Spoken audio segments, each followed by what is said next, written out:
Abel, by the way these things work is we just start recording. Sawa, kaende sana man. Ulikuwa unaniambia so about the Bitcoin story. Yeah.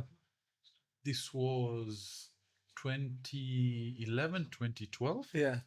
I had started working for a forex company, that dealt with trading. So it was called ACM Gold Trading, where you buy futures, you trade based on that, and then you win. So this was just after uni, and I had an internship over there. So Jamal alikuwa ananiambia, I'll pay you 2 Bitcoin per month. Per month? Per month. How long were you there? 1.5 years. Jesus Christ! That is nikamwambia yeye makende yako, I want money. What? Imagine that. 2 Bitcoin so per in month. 2011, how much was it? It was about, I think, about maybe $300-$200. Yeah. 2012, around there. Thereabouts. So my salary, the guys were paying me in dollars, was about $500-$600, depending on how many trades I did. Yeah. Imagine if I had just taken Bitcoin. Bro, what hata tupige hiyo hesabu tu Let's figure it. sahi. So I was there for 1.5 years. Yeah. That's 24 Bitcoin a year. So That's 24 plus 12, 36 Bitcoin 36 Bitcoin. times 100,000. Jesus Christ. 3.6 million. Hey. Sasa, hata bado hatujamaliza hesabu. Let me show you.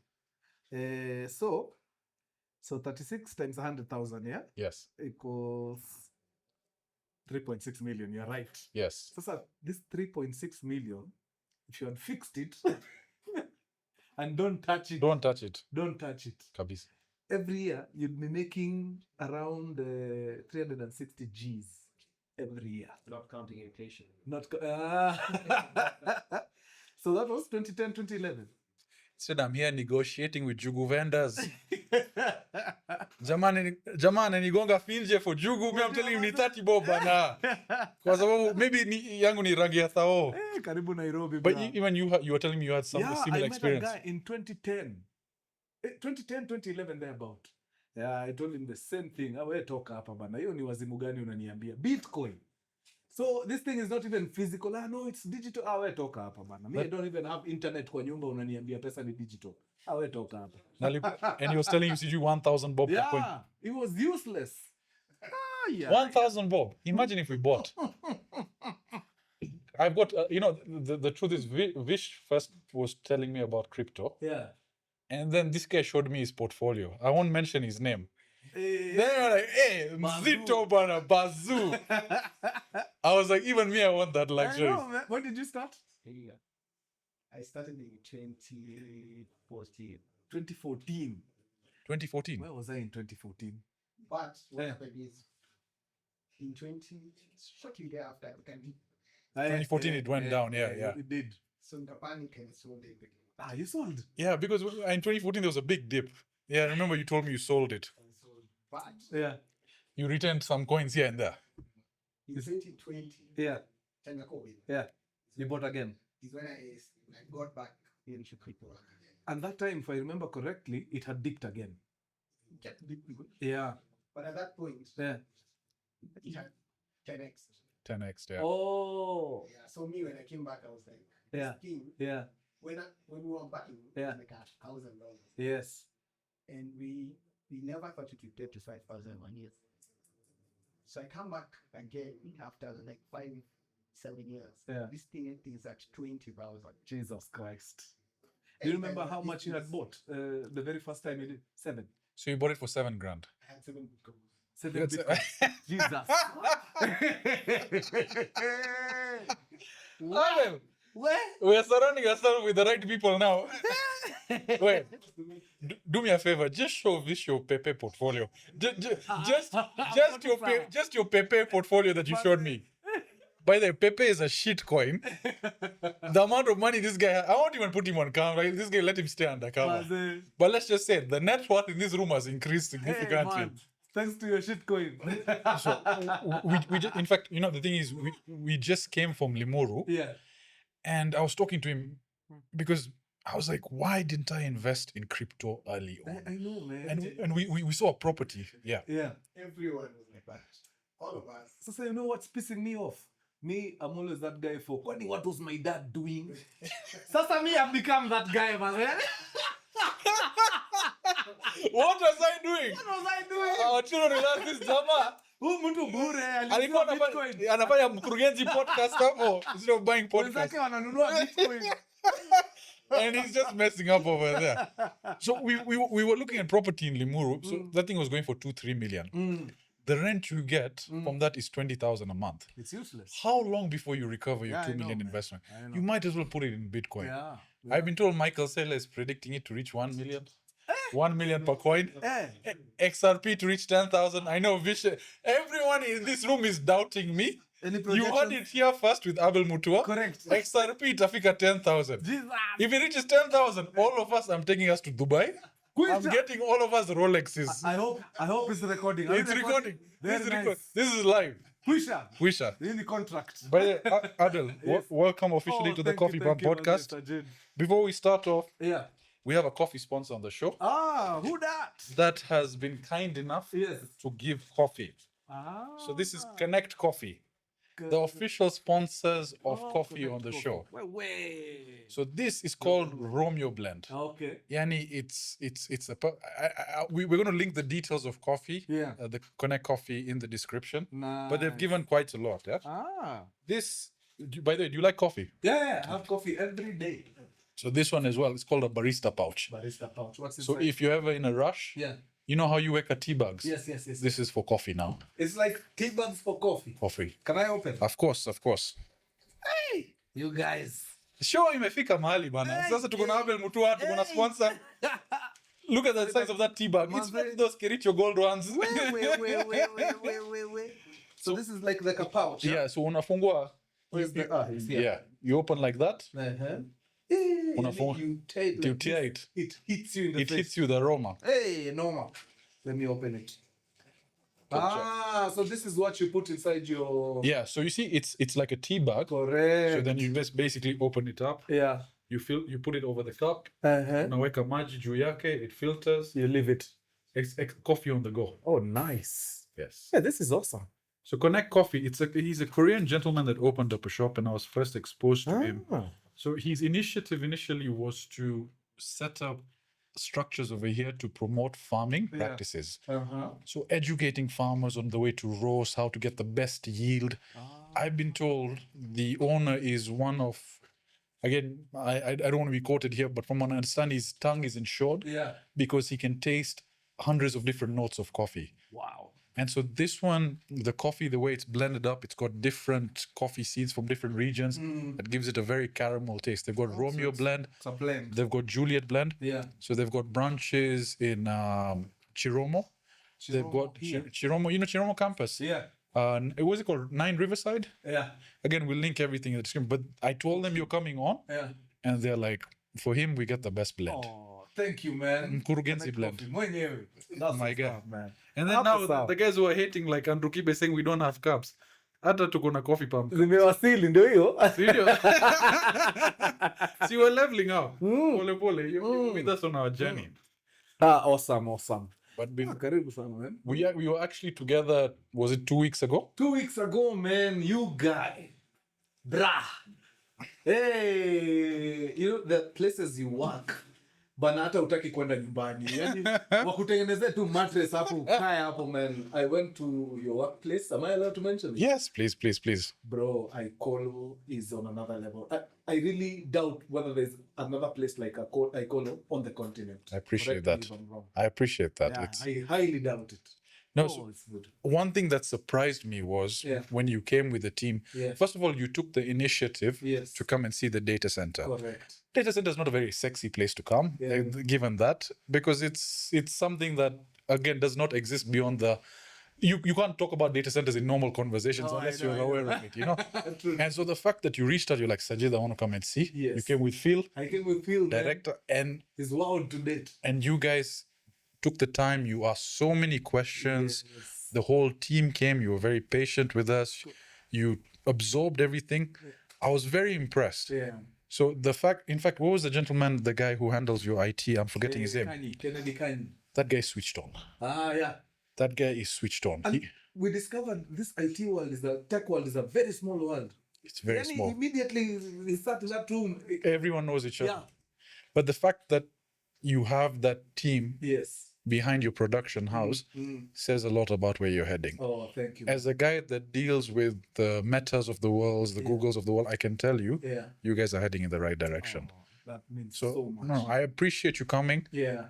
In fact, you know, you when people see you, people know your story. Yeah. I was introduced to you recently. Ah. And from what I understand is you have a completely humble beginning. Oh, yeah. I want to go back to the very start. Take it way back. Tell me about, before we get into all the awards, Bitcoin owners, nice cars, flying across the world. Tell me about those early days, bro. Actually, that's okay. So that when we get back to this Icolo story, because I know we will come back there.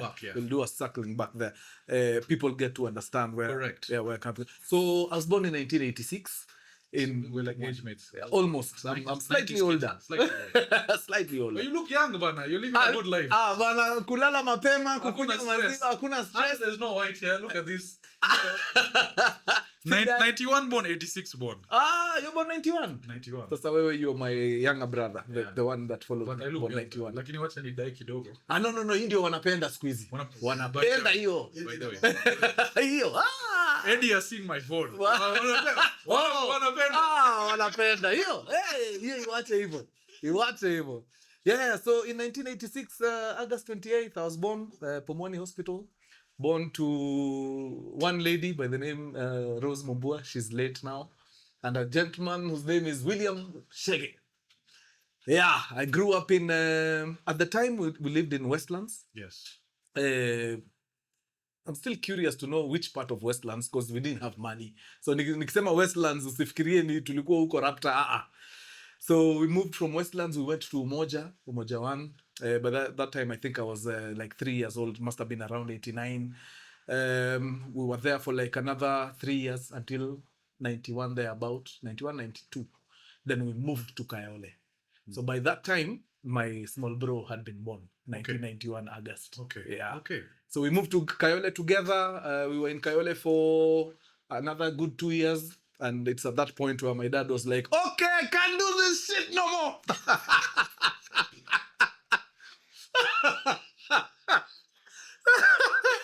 So he bolted.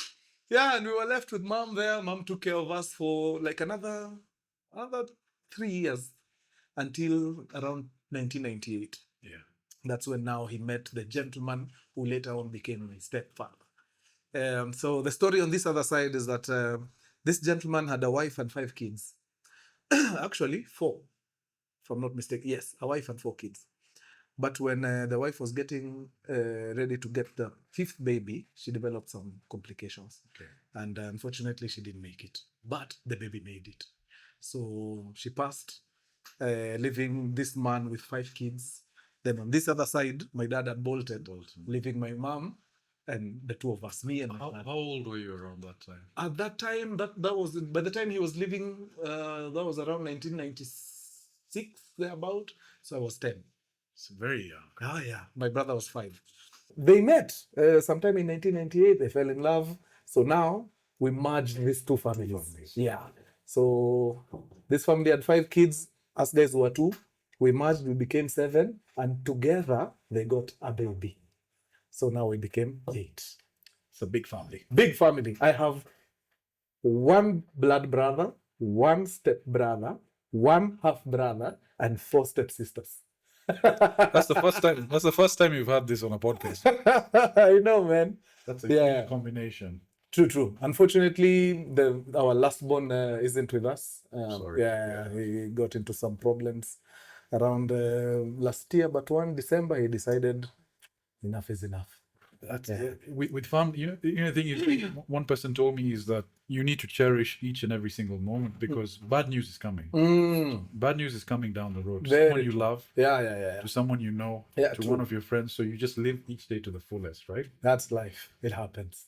So now, after these 2 families merge, we move from Umoja to Kibra. And now, how was that? That is where my life starts officially. So moving to Kibra. So here's the thing: when you're young, there's some things you don't pick up. So like poverty, For me, the fact that we were eating, we had clothes, and we were going to school, that was okay. That was okay. So it was until we started meeting people from now uptown hoods when I started discovering, ngoja guys, There's something. tuko mbaya. Hatuko sawa. But props to my parents. Even though we were in Kibra, we weren't that badly off. Stuck up and we were living in those mabati houses, Chocolate City. No. Us guys were living in government quarters right next to the railway that separates Upper Kibra and now the rest of Kibra. Yeah, so we were the last line of defense. After Upper, unavuka reli, unaingia. Yeah, so when we were in Kibra, actually, right when we moved, Yes. barely 2 days later, I was, trying to make new friends. So me and Muko roaming the streets. And I see this posh Mercedes-Benz smack in the middle of Kibra. That's a very unique sight. Very unique and unusual sight to see in Kibra. And me being a Benz lover, I was like, oh my God, who this? Who's this? Who this? So me, I'm there, I'm peeping inside, nini, checking out that, it had this leather upholstery, mazeni, fresh off the factory. That time, it was 1998. That was a 1996 model. Actually, 95. It was barely 3 years old. So that is a relatively new car. Relatively new. Yeah. So this guy comes and finds me peeping inside. Yeah. So he pinches my ear. He's like, Really? yo, yeah, who are you? I'm like, I'm sorry, man. I'm new. Just saw your car. I love it. You were 10, 11 at this time? I was just turned 12. Just turned 12. But he pinched your ear. Yeah, but Take it you wasn't into a tile serious. Okay. No, it was just it Who are was you? being playful. Yeah, okay. So I'm like, Maze Pole, we just moved here. I am such an ardent fan of Mercedes-Benz's, man. And I saw yours. I was like, oh, let me just have a peep inside because this is the car that I want to drive when I grow up. He asked me, how old are you? I'm 12. Do you go to school? Yeah, where? Well, we just moved. So I'm moving to a new school in January. That time it was December. So in January, I was starting a new school at Ayani Estate Primary School. This gentleman went to the other side, opened the door, asked me to sit there, shut the door, went back round, got into the driver's seat, and we took a ride around Kibra. Bruh, that never happens. One, this guy is Nubian. So in the Islamic culture, watoto na wazee hakunaga hiyo unashinda ukisumbua mzee kwani unaweza kula coffee hapo haraka fasta. So even the kids around anytime this bazu would show up, kids would scatter huko maze, ule bazu ametokea, man. But me, because I didn't know him, I was like, maze, let me. So I think that thing impressed him. He was not expecting. Yeah. So it's like, let's go for a ride. Now, during that ride, it was like 40 minutes tops. I asked questions. I don't know what came over me, but I just started asking questions. What were you asking him about? So I was asking him, what is it that you do so that when I grow up, I do the same thing because I want to drive this same car? At that age, you had that... The wherewithal. Yes. Okay. So this guy, I think that thing really took him aback. So he was like, this one is kind of special. So let me just give him the time. That guy gave me his life story from when he was my age to that particular time. So he told me he went to primary school somewhere in the coast, I think. Then high school, he went to one of these national school. I think he went to Alliance or something. Then he got into broadcasting because he fell in love with broadcasting. Okay. Yeah. I see. So now, those days, you used to apply for work. Then the ministry that picks you takes you to a training institute. So after you're done with your A-levels or O-levels, those who don't go to uni direct, you apply for work. So he applied at the Ministry of Information. Yes. Okay. So when you're absorbed into the Ministry of Information, they take you to school. Now, the school that is attached to the Ministry of Information is Kenya Institute of Mass Communication. That's a government school for the people working in the Ministry of Information. That's where you went, right? Exactly. So now you're seeing where I'm going with my story. But the thing is, as a 12-year-old, yes, to sort of have that inquisitiveness about life, man, but about life and career. Yes. And what's this guy doing? Yeah. Mercedes over here. Yes. I mean, that's to be honest, it's a privileged position to be in for you to have that sort of very true Inquisitiveness. I think I know, in hindsight, I know why. So something happened back before my mom met this gentleman. One of my mom's sisters is at Maryland. Is at Maryland. So at that particular time, she was doing her master's, getting ready to do her master's. Then fortunately, she got pregnant. At the time, it was unfortunately she got pregnant. In hindsight now, fortunately, she got pregnant. So when she got pregnant, it became quite a hassle for her to take care of the baby and still manage school and work, because she also used to work at the time. So she called my mom. She's like, yo, man, this baby, hey, maze, me, I'm struggling. If it's not too much to ask, can you raise this baby for me for only 2 years? I do these masters. And my mom was like, yo, we're not very much okay, but bring that little nephew here. How old was he? Months. Not even months. By the time Bill was coming, he was shipped DHL Express. I'm 8 weeks. 8 weeks. It was 8 weeks. Yeah, so that's like 2 months, yeah? He was tiny. Yani, they brought baby formula, baby food, everything, packed in boxes. Alafu now with the toy. My mom raised that So now baby. you are 9. So now, no. That is now before we merged with this other gentleman. Okay, yes. So now it's just me and my brother. Now we have this young guy. So now, because my auntie there knows we are struggling, she told my mom, okay, you have to move houses. I will pay the rent. This kid needs to be comfortable. So I'll get you a fridge. We didn't have a fridge. I'll buy you a TV.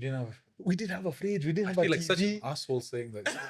Oh, it's to appreciate the positions other people. I know, man. Why are you smiling over there? You're saying, look at this chuti alikuwa. Hii chuti alikuwa na fridge, alikuwa na TV. Sorry. That's funny enough, Sajid, hiyo ilikuwa 80% of the people in the city, man. Fridge ilikuwa the selected few at the time. That's so true. Yeah. Akina Sajid ndio alikuwa na fridge pekee. So, Mazeo, because now she had been in the States for so long, and Ashanga, you guys, how are you existing without a fridge? So she bought all those things, the TV, fridge. This was in the 90s, eh? In the 90s, man. And now, because she was taking care of our rent and Nini, the money that my mom used to spend on us now had nothing to do. So what did she do? She took us to a private school. So age 9 and age 10. Gottering your mom. Okay. So age 9 and age 10, I was at St. Mary Academy, Donholm, a private school, paying 25 Gs a year, I think. That was Chris Kirubi money at the time. 25 Gs was a lot of money. But that school was different. So that's where I got the confidence to ask this gentleman questions in Kibra when I was 12. I attribute it to that. That period, I was in private school for 2 years. That's brilliant. I mean, yeah. it's funny how things come full circle. I know, man. Sasa bado, the thing will still go full cycle again. This gentleman tells me his life story where he went to school, nini. Then I go and tell my mom the same story. Yo, this guy went to KMC. I don't care what I get after KMC. A or D, I'm going to KMC. Right. Yes. Which ended up happening. I went to KMC. I finished KMC. I'm rushing kidogo because there's a full cycle moment I want to nini. Then when I was in KMC, I got into the drama club at KMC. So now at that particular time, I didn't know there was a new station that had just come up called Citizen TV. I hadn't watched it. I knew nothing about Citizen.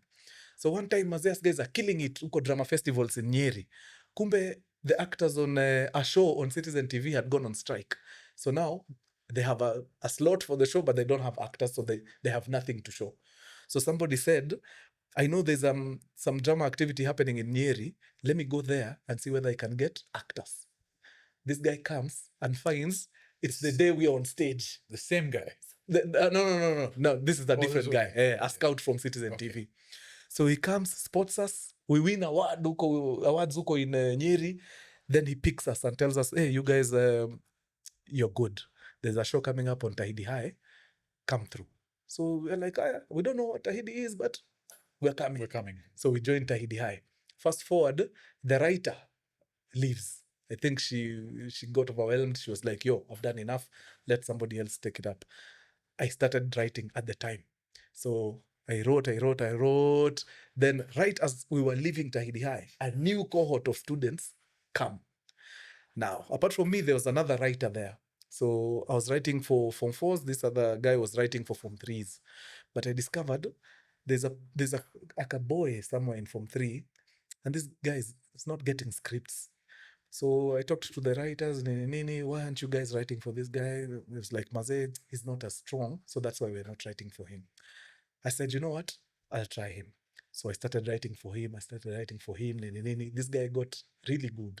Then right as I was leaving, he calls me one time and tells me, bro, I know you don't know me that well, but Maze, you've jangered me a good one. Why not for your scripts? Maybe hata singekuwa najulikana. But there's something about me that you don't know. I was like, what? My dad was your landlord at some point. I was like, my landlord? No, us guys used to live in Gava houses. Oh, really? Yeah. Oh, you didn't live in the flats at Kibit? No. Oh, sorry. Well, my dad is the landlord for those flats in Kibit. I was like, wait a minute. Ishmael Mohammed is your dad? Yeah, that's my dad. That same guy who gave me a ride in the Mercedes Benz. The son. Full circle. That should be a movie. That should be a movie. Bruh. I tell guys this story and they're like, yo. That's a full circle moment. Yes, full circle. I am here because of his father. That guy is where he is because of me. Yeah. So you can go back to my childhood and ask the questions you want. I just wanted to come to this point so that you see the full circle. I'm trying to process this. Because in life, you have a start point and an end point. And your energy wave is going through it, your heartbeat. Every now and then someone bumps you, you sort of change wavelengths and you go here. Yeah. If it wasn't for that gentleman, bruh, where would you be? Oh my God. Probably I'd joined the military because that was somewhere at the back of my mind. Commando! Hey, Rambo! So if Abel Mutua. Commando. Yes. Yeah. Military was there. Close number 2. He would be starting wars, man. With this personality. You think he'd just be sitting in the barracks, Suko? Oh my God. Like, tuingie Ethiopia, bana. Man. Good. Yeah. That Jama came, he changed the trajectory of your life. Oh, so this Ishmael Mohammed guy that I met. Ishmael Mohammed. Yes. He had a show on KBC called Yaliyotokea. Okay. He was the producer. Then from KBC, he went on to become the head of the Presidential Press Service during President Moi's time. Yeah. Is the gentleman still with us? Yes. He's very much alive. You still keep in touch with him? Funny enough, we have never spoken. Maybe he's watching. Maybe he's a subscriber. Maybe. Yeah. I know. Maybe the first time he's like, that's the kijana. That's the guy. That's the guy. Oh, man. Another full circle moment. We'll go That'll be amazing, man. By the way, question. This is the first time you're being interviewed by a chuti? Yes. Actually, see, I've never seen you on TV with a Mwindi. I have never. Sasa, full circle moment. Yes. Podcast. Yeah. Movie. Yes. Oscars. Kwisha. Done deal. And SRP reaching $10,000. Sisi hao Dubai. You said Dubai, yeah? Dubai. Yeah, good. Dubai. With Rolexes. With Rolexes. Umesikia? All of you have heard it here first. Oh, nice one. Nice one, man. Talk to me about Kenya Institute of Mass Communications. Damn. I mean, so I'm coming at it from this perspective. Yeah. Right? I went to Saints. Yeah. And I had a very keen interest on film. Yeah. One moment that really stuck with me, that really threw me off. I'm not sure if I want to highlight the teacher over here, but I remember being very into the arts. I wanted to play piano, Correct. play guitar. Yeah. And I was just fiddling on the guitar, and one of the teachers was like, don't waste my time. Why? You know, I was like, can I learn? He's like, no. Don't waste my time. So, and then when I tried to do theater acting as well, there was a very good teacher, but she left. Yeah. And then whoever came after was like, no. You're overweight. We're looking for a slim person. So there's always those obstacles that threw me away. Yeah. By the back of my mind, I always, Ateketeze.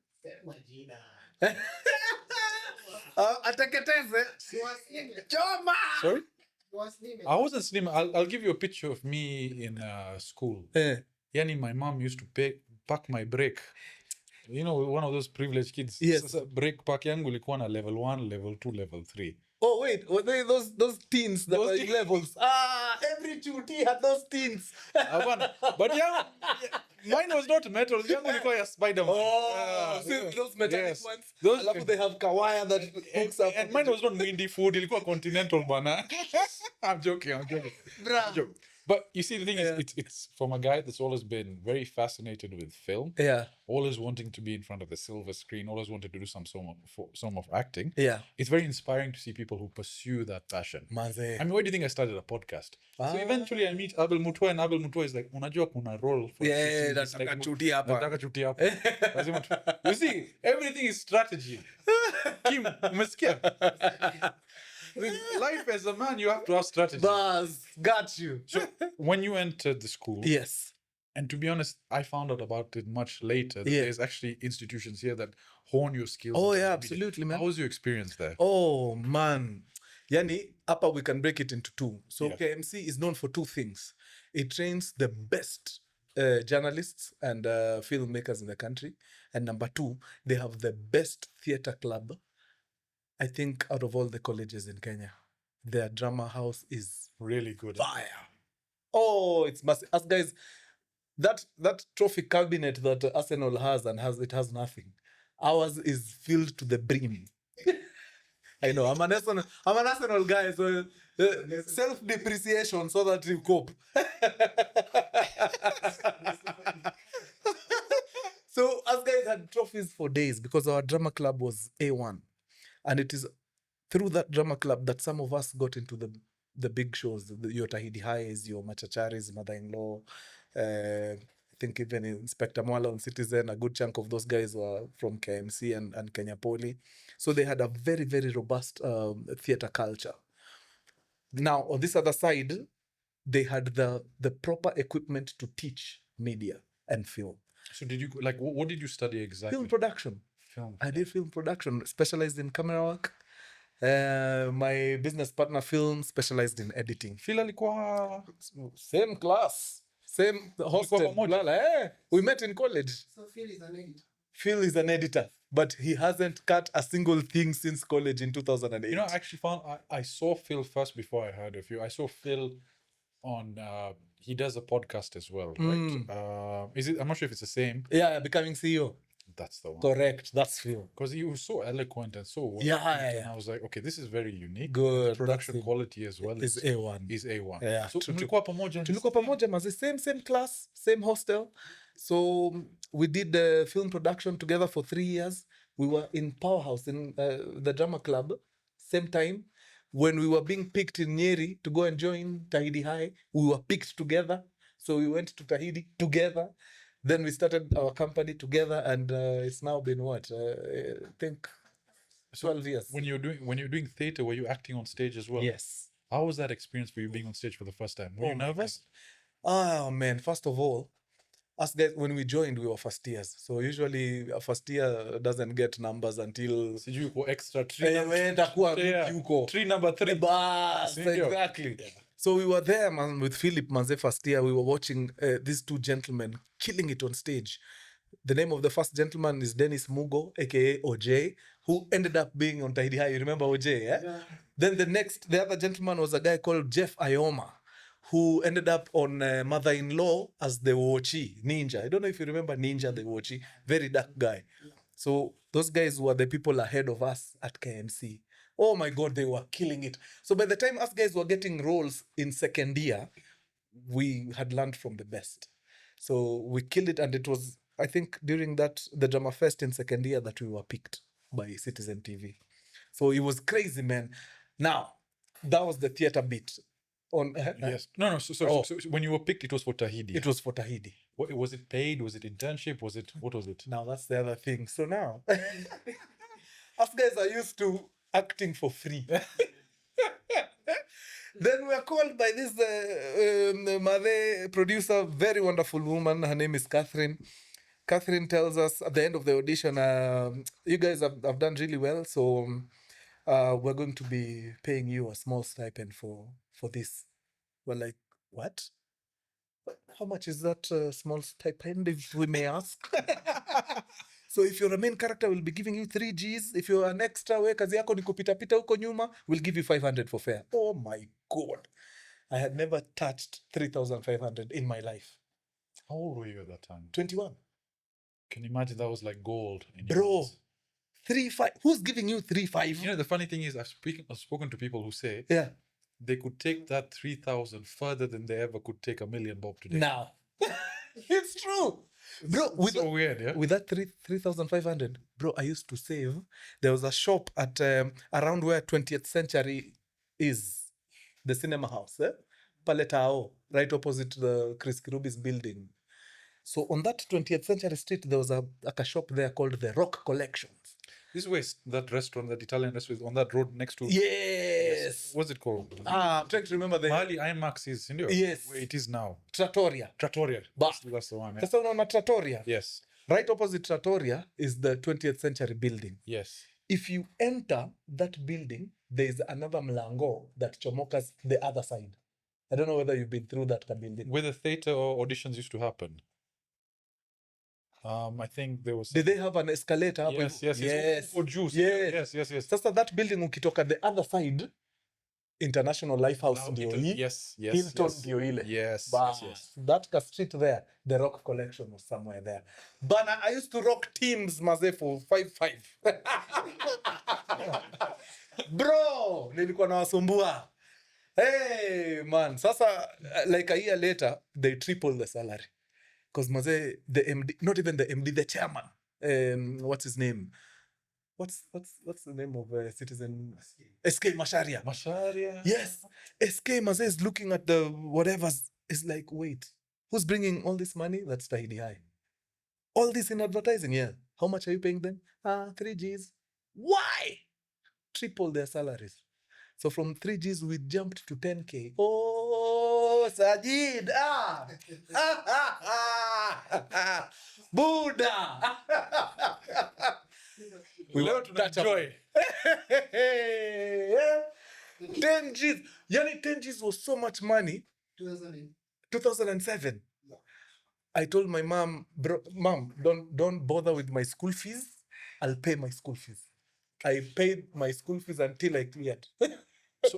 So while you were studying, at the Yes. same time you're On Tahidi High. You're on Tahidi High. Yes. How are you balancing that? I mean, that must have also been a challenge as well, because Funny enough, TV no. is not.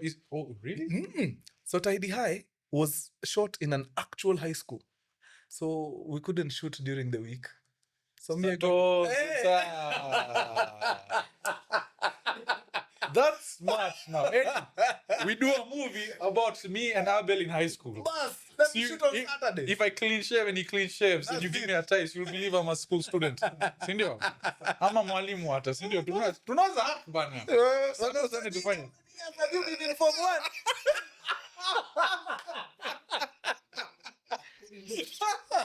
What could be the story? You and me in Form 1. We've been staying there with furniture. So weekends was basically Weekends, yeah. So we could go to class the whole week. Then on Saturday we go and film. Bus. But that time you were doing acting, and then how did the script writing come into play? Oh, very nice. So we were in Tahidi for like a year and a half. So from mid 2007 to end of 2008. So from that time, from end of 2008, the person who was writing the scripts, a very, very talented lady, her name is Naomi Kamau. Yeah, you said she was leaving then. She was leaving. Yes. She had written the show for 2 years, man. She had given the show everything that she had. So she told the producer, Maze, hey, yo, man, I've been here for a minute. I feel like you guys need some Fresh blood. Exactly. So she left. So the producer came to us and she was like, hey, Maze, okay, we don't have a writer, so we might have to hold the show for just a bit as we shop for a writer. But me, bana, mimi, I'm a trained filmmaker. Script writing is a unit. It's a unit. Hey. Hii module imeshamaliza. Nimepiga hii. Wewe unaniambia lini tufunge show? No, we're not going anywhere. Do this, Give me 2 days. Let me write for you a script. So Yani, like maybe curious. Sorry to cut you short. Yeah. This was a discussion ongoing, and you jumped in and you're like, no, let me do it. Yeah, because now she came to us. Maze, Initiative again. Maze, she was all somber. Maze, hey guys, I'm so sorry.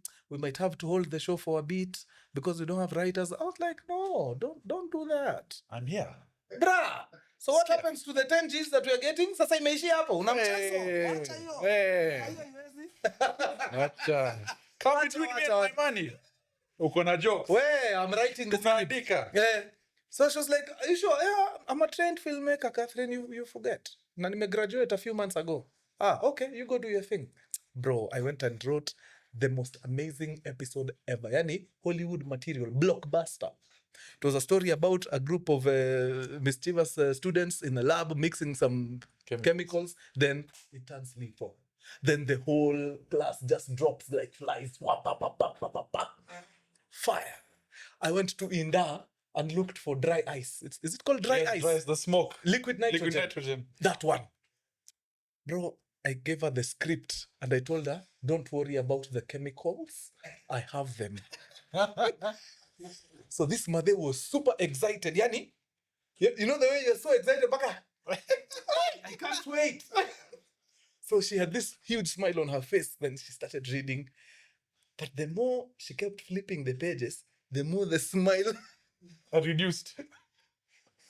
By the time she was on page 7, she had this look of disgust in her face. Maze, she finished and banged the script on the table. What nonsense is this? Guy. Abel, I have been a producer for 15 years. And in my 15 years of producing, I've seen bad scripts. But this one, yeah? This one is on another level. I don't know what I have done to deserve these atrocities.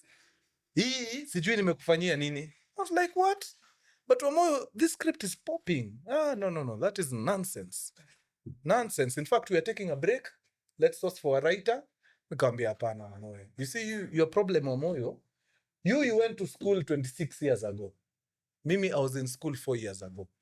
I know what's popping. You don't know. You went to school in the 80s. She was like, oh, okay. Oh, kwa hivyo mimi ndio sijui. Very nice. Philip, come. Philip was now one of the production assistants. Here is a script.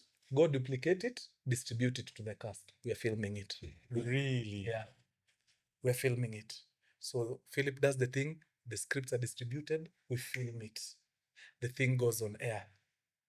First comment on Twitter. Hii ni umbwa gani imeandika hiyo upuzi?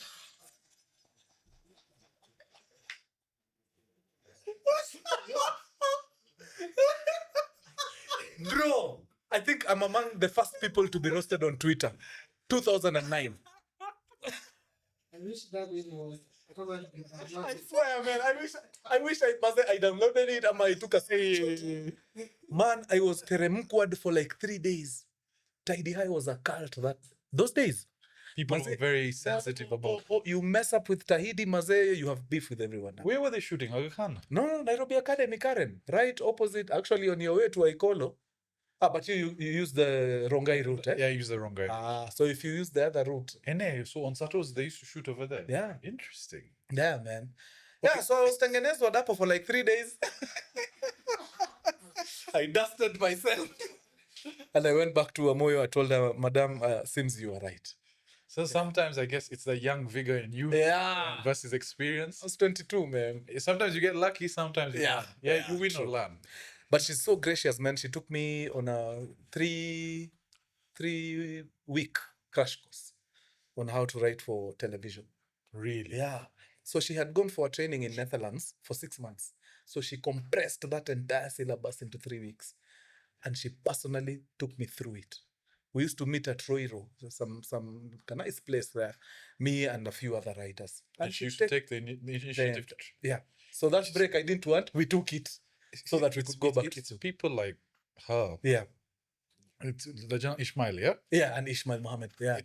They just take the initiative because that's what life is about. It's passing knowledge from one person to another to keeping your name alive. Exactly. Well, if this stays on YouTube forever, her name, what was the lady's name? Catherine Wamoyo. Her name is now set in stone. That's it, man. That's amazing that how this full circle moment. She's awesome. Yeah, so that's how I ended up in script writing. So then talk to me now, the move from script writing to production. Very nice. How did that come? Because now that's a big step as well. It is. So remember we had graduated from KMC as trained filmmakers. Correct. So whatever we are doing for Citizen, that's filmmaking. Yeah, we're filming. So the only difference is some of us went to make full feature films. Us guys were making TV shows, but we're pretty much doing the same thing. So we are trained filmmakers. So apart from the acting, again, producer Omoyo knew that we had just graduated from KMC, a school which she herself attended back in the 80s. Yeah. So she came to us and she was like, I know you've just graduated. You're a trained what? Camera person. And you? Editor. How about you intern for us first? See how the thing goes. Then once you learn the ropes, you decide if you want to stay around or you go and look for other things. So we were like, yeah. So now I was an actor and I was a camera operator. This is even before the scriptwriter disappears. All right. So me, I'm on set filming when I'm not acting. When I'm acting, I do my thing. So we do that until end of 2008 when the writer disappears. So now I take up writing. So now I am an actor. I am on camera and I'm writing scripts for Tahidi, which I do until 2011 when we finish Tahidi as students. So I write the very last episode, the Form 4s leave. I'm one of the Form 4s, so we leave. So now I'm not an actor. I am only a camera operator and a script writer, which I do for another 1 year. That is 2012. Yes. Yeah. So because we left in 2011, so I do it until 2012. Was that for mother-in-law? Correct. So yes.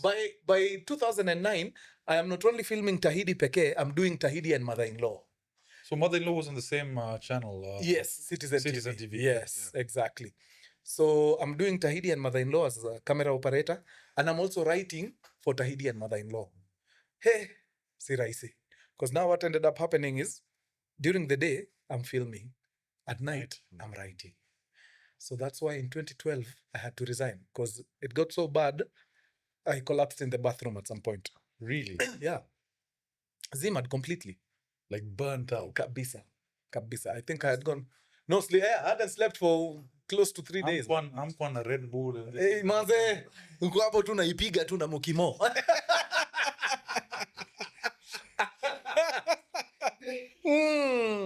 So then who found you? Like you passed out? How's he, man? How's health? So now, and you know, she's still there. So every time manze we're pitana in the corridors, what did you see? Because man, I was taking a shower and I passed out. So I was butt naked go bathroom floor. Wow. For like 40-45 minutes there. But you can imagine the water's going on. Yeah. Like someone will wonder, this guy's been in there for an hour. Actually, that's the reason why she came knocking. There was a time my mom used to wonder why is this guy taking long showers. But I think that's common for all boys. Hey, but now the age is at. Yeah, man. He's like, Abana, this is not that. It's not normal. I love usually when I'm in the bathroom, I'm there with my hip-hop songs, trying to rap. I'm doing things. But this one is... You're quiet. Fully silent. Hey, manze. Hey, so she was there after like 35 minutes. She was like, Apana, something is off. Yeah, so she came and knocked, but the water is still running. And she's calling, manze, hey, Baba Steph. Nothing. So she decides to open the door so that she can turn off the shower because probably I went and left it. Manze anafungua, nasikia tu do. Hitting against you. Yeah. So now she peeps inside, I'm there. I'm gone. So was it just overexertion? Yeah. Manze. Working to that point, bro? Hey, no, man, it was... Ooh. So what year was that then? 2012. Philit Productions was formed 2014, 2015. So, after that incident, yes, I went and quit. I went and resigned. You needed a break. I told my guys at Citizen Maze, hey, I'll die. And actually, so when they took me to hospital, there's a nurse. Oh, man, she was fine. Oh, wait. She came and sat next to the bed. Me, I've never seen a nurse sitting next to a patient. And she told me, I'm talking to you like your big sister. You're like, not big sister. Hey, man, talk to me like big sister. Watch your pussy.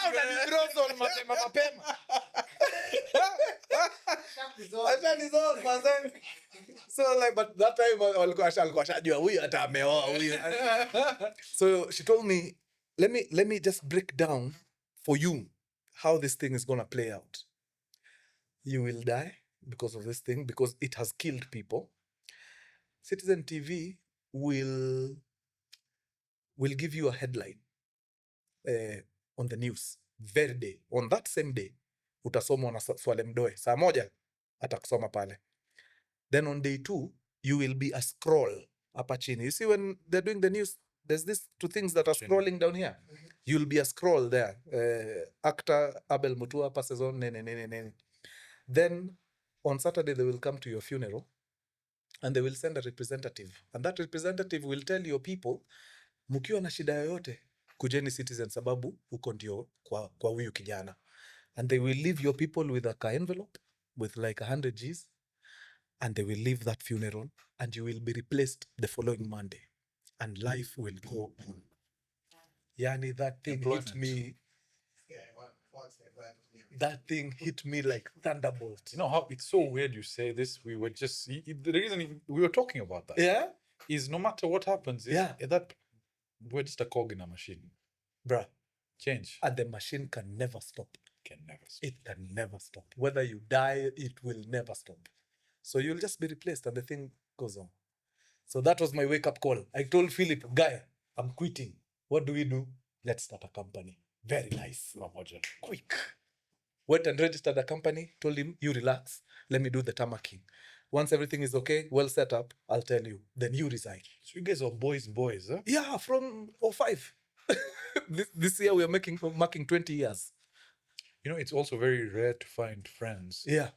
That enter business together, that stay together. Yeah, I know, man. I know. Hey, now me kwanza after hearing your stories uko tech world. Hey, uko mazee is a war zone. Cutthroat, bro. Wah!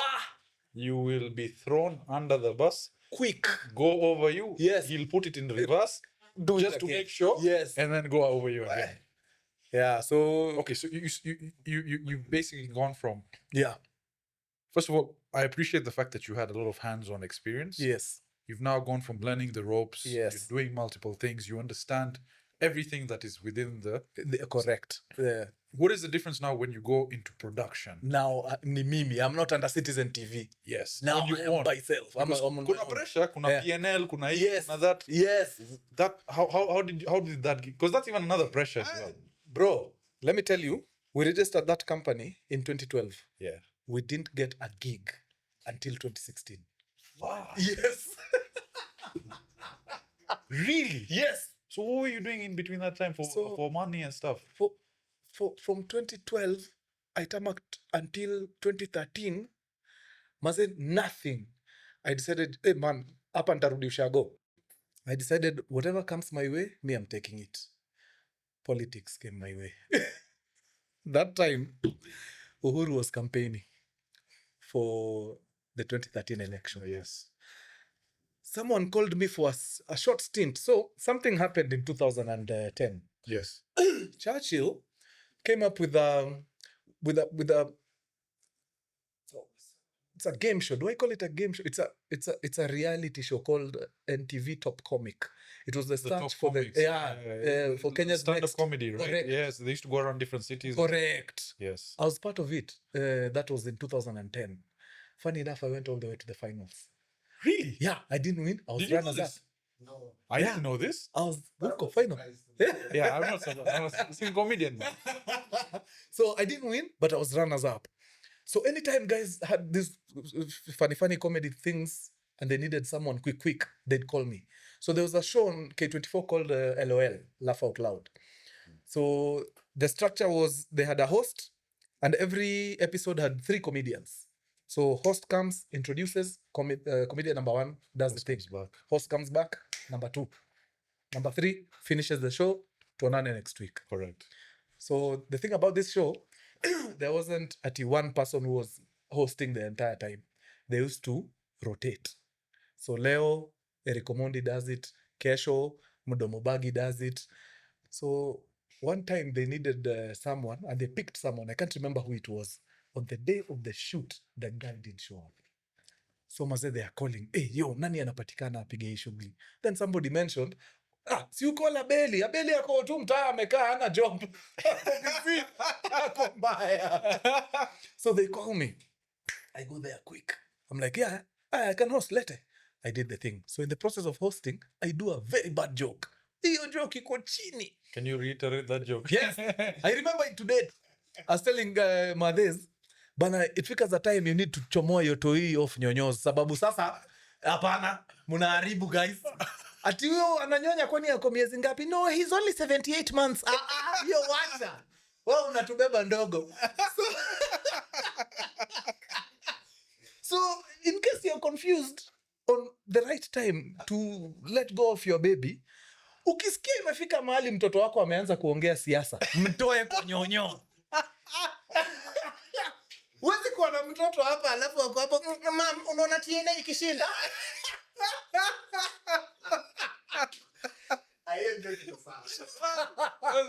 That's a dope joke.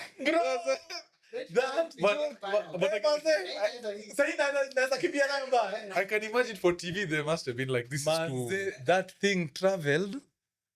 Before I know it, I'm getting a call. I'm wondering, who's this guy? Hey, brah, it's your former schoolmate. From where? KMC? Yeah. Although hatukuwa the same year, I was way ahead of you, but unajua watu wa KMC hatuwachanagi. So I'm trying to figure out, who's this? So, ni nani? It's Dennis Itumbi, man. It's like, what? They know? Yeah, we have a job for you. Where? Can you make it to State House? Now. Like, State House. Right opposite, there's a kahao. We'll give you directions. Send you directions. Maze, I go into that car office. It's a whole boardroom like this. The who is who are seated there. Akina Deno, the whole communication team. Team Like the whole PR team, eh? The whole PR team is there. And they tell me, Maze, there's a joke you did, Maze, about TNA. We loved it so much. We're looking for an ambassador. Will you? I was like, of course. Unaniambia nini? Sina kazi. I want the job. So I was Team Uhuru ambassador until election time in 2013. Then after elections, that time Gava had set aside chums for just in case we go for a runoff. You remember that runoff Storo? If neither of the candidates attains 50% plus one, we're going back to the Debe. So the Gava had set aside 6B for that. 6B. Yeah. So we didn't go for the runoff. But this money is already there. So what do we do with this money? Because it's already set aside. So Uhuru was like, we need money for youth. Ingekuwa wasai.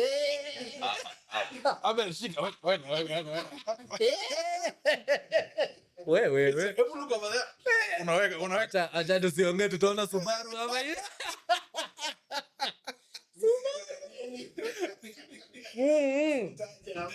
Bas. So now we didn't go for the runoff. So Uhuru was like, now because we have this money, we have to distribute it to the youth. So that's how Uwezo Youth Fund came to be. Okay. And that thing needed a face, needed an ambassador. And that's how you stepped into I transitioned to Uwezo Youth Fund. So I did it for a few months. This was 2013, 2014. 2013. Yes. 2014. Yes. So I did it for a whole year actually. Then in 2014, I was like, okay. Wacha nirudi back to my TV nini, eh? So I was more on the sensitization bit because people didn't know about it. So maze, we used to do road shows and nini, just talk to young guys. Maze, msikwame, Gava iko na do yenu. Chukueni pesa, shikaneni kikundi watu 10, and then mchukue hiyo pesa, you can get up to 500 Gs, go do your thing. But please, when you start making that money back, return it. So that somebody else gets to benefit. So what they were doing very was good thing. Using an approachable persona, yes, to go and spread the government exactly message, which again would be more relatable. Exactly. Bana, we toured. So you must have gone all over, eh? I started touring during campaigns back when it was just Team Uhuru. So Team Uhuru Foundation, I was the ambassador for Team Uhuru Foundation. They had a very clever way of campaigning. So those places where we knew for a fact we didn't have votes, us guys were sent. Hey, endeni ukambani huko hatuna votes. Endeni mfanye tu kitu huko, endeni mchimbe borehole nini.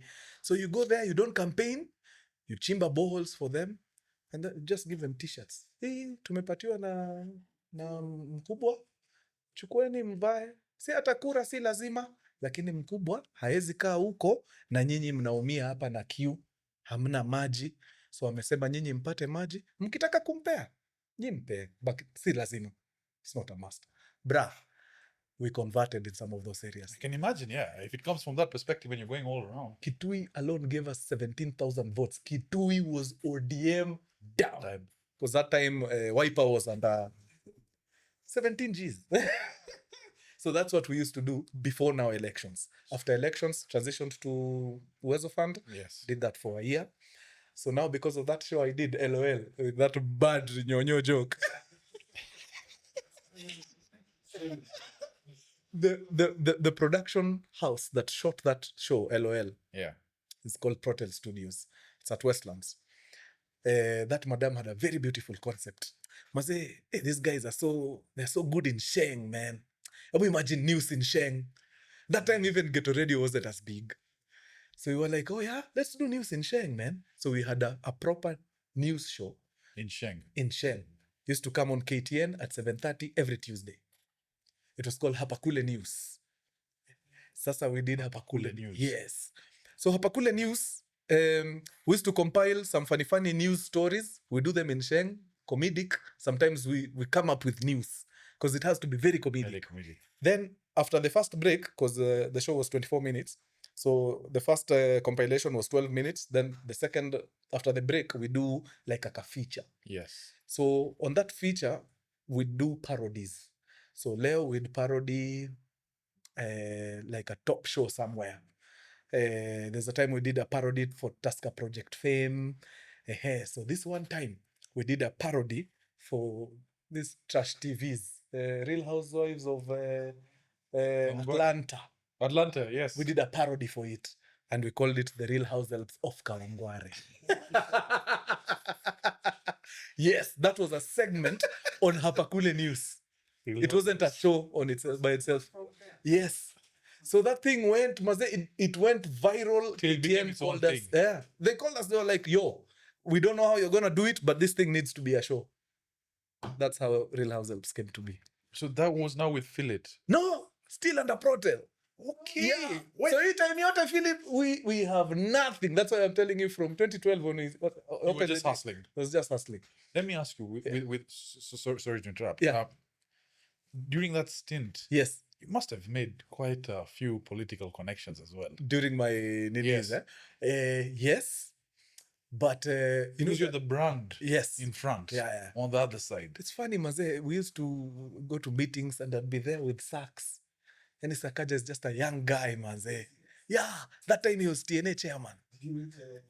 Bossy, all the time. I was his official MC. Really? Before he gets on stage, I was the one who's... In fact, I have photos at home of me and him on stage. Mpaka there's one we're taking a selfie if you on stage hapo. Hey. What you see on camera and what you see in person, is it the same? Oh, he's very charismatic. Very charismatic. Oh man, Uhuru. I haven't come across people like him. You want to get Uhuru on the podcast, but you have to. You know, Uhuru Kenyatta was a Saints boy. Oh, Alikuwa St. Mary's. And there's something about Saints, guys. But then you have a certain vibe. Wewe, Uhuru, Jeff Koinange, you guys pick it up. Inakuaga. Saints was a unique school. Sana maze. I think, can I tell you a funny yes, story please, about Saints? This is something I saw on Nani's podcast. Mudiso. No. That the same guy, Richie on CTA. Yes. He interviewed a mother by the name Suzanne Kibukosia. Then Suzanne, when she's talking about her childhood, mentions something to the effect of, back in the day, Maze, us guys were easy. In fact, we had a little drama club. We used to do things. Actually, I think I have a poster. Let me find for you a poster. Then you show it to the audience. Richie puts a cutaway of that poster. You guy. Bro, kama hukuenda shule kubwa, bro, hakuna mahali unaenda. Do you know who was on that play? It was a school play. Jimmy Wanjigi, Jimmy Kibaki, Uhuru Kenyatta, the brother, Mohoho, Suzanne Kibukosia, at the time, the Minister for Defense, Madam Rachel Omamo. Yes, they were cast members on a play they did in 1978. same school. Hii St. Mary's mnatusumbua. So Saints during IB, yeah, Saints has some political heavy hitters. Hii si uongo. Like, so again, this is my assumption, and from what I saw. So there were 3 classes. There was gold, there was red, and there was blue. So gold were the softies. Yeah. No, the Wazungus, the posh Wahindis. Yes. The white Africans. Those guys, very soft, but very wealthy. Red was full of chokoras. When you know those guys who cut their shirt over here and wear sweaters, they put their ties around. Blue was all political kids. So whichever politician, even sort of Orengo, James Orengo, yes. his son was in my class. So there was a lot of political affiliations. So was that intentional or it just happened? By design, I think it was intentional. From what I understand is they sort of put them, again, this is my assumption, based on what I saw, who was who in blues. Because you can take a lot of political figures, all their kids were in blue. Yes. There's not many people in gold and red. Very true. Now, I didn't initially get into St. Mary's. Yeah. I had gotten into Consolata. My cousin had got into St. Mary's. Yeah. But his mzee said, Sitaki St. Mary's, I'll put him in Strathmore, which he had also got into. Oh. So my mzee was like, Sibasi, let's give Saj the pass because Asad is not going to Saints. Yes. So we went to talk to the principal at the time. Yeah. So the principal was like, okay, I think I'll put him in blue. I was the only Mwindi for the longest time. In blue, which again, I think for me really helped me because, and I feel I'm in a very blessed position. Coming from an Indian Islamic background, yes, I understand Indian culture, I understand Arab culture. Correct. Being raised in a Catholic Irish school, Yeah. I understand the Muzungu culture. Being raised amongst African boys, You understand the local culture. And so it was this combination that I feel was my strong suit. Man. And so Saints, yani, it's just a unique school. So were you in the same class with Akina Eric? Mutiso now, Yeah. so Mutiso was in Consolata originally. And then, by the way, this Mutiso we're talking is every other time with Eric. With Eric, yeah. The other podcast. Nice. So Mutiso joined, I believe, after I did KCPE, Yeah. Form 1. Yeah. From KCPE Nilienda, AGCSE. All right. So I went to year 9. Year 9, correct. And Mutiso was there. Ah. So he was, I believe, because Form 1, Form 2, Form 3, Form 4, us were year 9, 10, 11, 12. So we were in the same, even though he's elder. Oh, okay. We were in the same stream of classes. Ah. Fun story for Mutiso. Yeah. The first sip of alcohol I had, Mutiso gave me. Man, Mutiso has been drinking since he was 6. Hey, but you know the thing is, he was always like we just vibed together. Yeah. Yani he was just a fun guy to be around.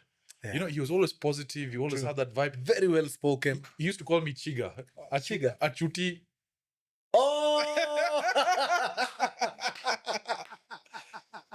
Oh, nice. So yes. there was one day he came to class.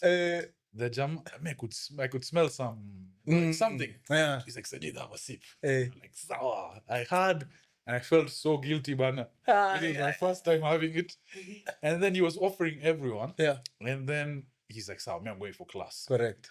Now, Mr. Washira, was it Mr. Washira? One of the headmasters comes in, he's like, I smell alcohol. Who is it? Us, you know, snitches get stitches in Saints. Yeah. No one talked. He goes to Mutiso's class. He's like, who brought alcohol? And he was suspecting it was them. Of course. Because they were wild. Yeah. Then he came back to our class and he said, if you guys don't tell me, all of you are getting detention on Saturday, Yeah. and you will get suspended. There was a snitch called Muhammad Jaffa. Moha. It was these guys. Moha. Why? Jaffa snitched. Mutiso and them were suspended. Anyway, Mutiso, it wasn't me, but it was other chuti. And so now in senior school, we were mixed with the gold guys, we were mixed with the red guys. So then that blue DNA went away. Man. But yeah, Saints was a fun school. Yeah. So I want to circle back now. So you've done that political all thing, you've sort of hustled. 2013. 2015. Now, So now, so I've done the political thing 2013, 2014. yes. But there's an overlap. In 2013, as I'm doing this thing, that bad joke that I did gets me a job on Hapakule News. The news show. The news show. That news show gives birth to the Real Households of Kawangware, which we do until end of 2014. That thing went on, eh? Oh, yeah. Actually, was it end of 2014 or end of 2015? We did until end of 2015. So end of 2015, Philip and I sit together immediately after my wedding. My wedding was in November. How November old were you when you got married? 29. But I feel sorry, Judy's waiting in the car, man. Judy Saik she's researching Tehran. What happens in Tehran? She's okay? She's okay. I mean, if she wants 100. coffee or something, Yeah. bro. Actually, she'd have called. Kama angekuwa nini? Ako sawa. Ako sawa huyo. Ni mgenge huyo. Okay, sawa. Yeah, she's good. So, So yeah. So how old were you when you got married? 29. 29. I was 29. Yes. So, Yani, this one you just knew me how to get married. kabisa. You're getting as an actor, you're getting attention. Hey, You know, there's so many things over there. Hey, man, You didn't want to be like a man of many women. Sasa, funny enough, Judy, we met in college in 2008. Really? Yes. So, by the time we were getting married, we were together for 7 years. Okay. Yeah. So at that time you found maze. you're like Vish and his mama. Yeah. They've been dating 7-8 years. Good. Sasa Yes. vile alipelekea Japan, you take Judy Japan. Itabidi tuende Sasa kwa Japan. nini anaenda Iran? Twende Japan bana. But then everyone is asking the same question. Wait, Iran kwani iko na nini? Itabidi tuende. Kwanza my proposal was nonsense. Where did you propose? Bypass. It's what you had that day. Northern bypass. Now we were cruising. I was there like, wait, man, I've been with this one for 7 years now, man. Wait, babe, situone tu, ama? You are doing. We're driving. Well, She was confused. She was like, are you serious? was serious? Ama, no. Like, it's been 7 years. Nini ingine tunangoja? Oh, okay. Sawa, bas tuone. Very nice. Uko na date? My birthday would be nice. Done. No bullshit. Ni hivyo. Tuende Tumalize. kazi. Kaende sana. Yes. Unataka harusi? Yeah, See, all pana. these complicated things like this now, yeah. Sijui tuende Paris, uibuka boat cruise, alafu boat ina hata Eiffel Tower. Hebu tafadhali rudi tupate picha. Mna complicate things bana. You point and shoot. Bas, Ini yangu. kakienda sana. So hapo kwa wedding alinisamea. It was a very small wedding. Yeah. Actually, initially it was supposed to be an wanaitwaje AG. It was supposed to be an AG thing, haraka tukule hapo mchele tuende nyumbani. Tumalize. Then akachochwa na wasichana huko. Hapana. Can't do it like this. So tukajipata na ka wedding, but our wedding was only 50 packs. Small personal. No, actually it got to 100. Tulifungua kidogo ikakuja 100 packs. But I knew everyone who was there. Yeah, that's so lucky. Mzee, hey. My wedding, when that happens, sasa wewe utakuja. Now you're officially part of the CoffeePump family, utakuja. Niko ndani. You first of all, you need 7 different outfits because they're going to be 7 different days. Oh, but then nimesikia kuna koga na hiyo nini? So uta prepare. So every day. I have no idea. Then there's one where you have to feed the wider community. So there are like 1,000 people that Yeah. and our communities are big like that. Imagine 1,000 people kula in biryani. Assembly club. Ooh. And because Mzee, Yeah. he was a chairman of our community at one point. So our community, especially with sports, was interacting with a lot of other Waindi communities, a lot of Sikh communities. Yes. That's part of the Olympic committee, sports shooting. So he's so connected and he's so well known. He's like, okay, but I have to invite this guy. I have to invite this guy. I kid you not, when we're doing wedding invites, there was this and elders in our community that come with diaries.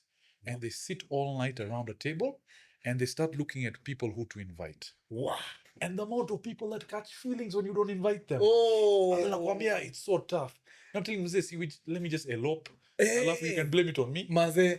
Then he's like, first find a woman. Sasa wewe unataka kuelope na nini? Hauna mtu. Nalala peke yako kama panga. Okay, so you and Phil connected the wedding? Oh, yeah. So after the wedding, me and Phil sat together somewhere. We're like, we've been doing this thing now for 2 years. The news show and now Real Households of Kawangware. Ulikuwa pamoja na yeye when you were shooting this. Oh, yes. So now, after this news show starts, yes, we do the thing. Then that segment, the Real Households, does the thing. Then blows up. TTN calls. They're like, we need it to be a show. The owner, Protel Studios, lovely lady, Sarah Migwe, comes and tells us, hey, now KTN wants this thing to be a show. Will you hack it? I'm like, I will hack it as a writer, but I have a good director.